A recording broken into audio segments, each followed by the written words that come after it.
Great. Hi, I'm Helen Kraus with New World Title and Escrow. I'm here today with Lilia DeWald. She is a top agent at Whitecurt Realtors, and I have just one question for her today. It is, what would be your biggest tip for new agents?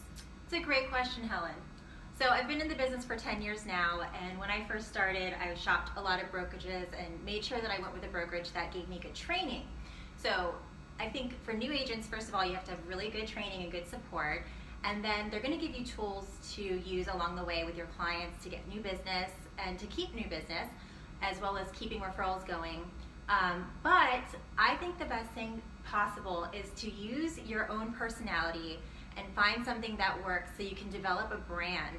And that brand will actually carry you through different transactions, and people will refer you based on your own personality. And that's really what's worked for me.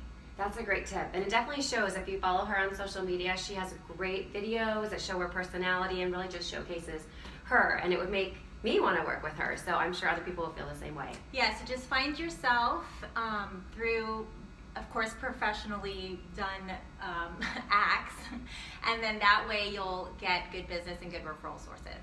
Great. Thank you so much, Lilia. Thanks. Thanks for watching. Bye.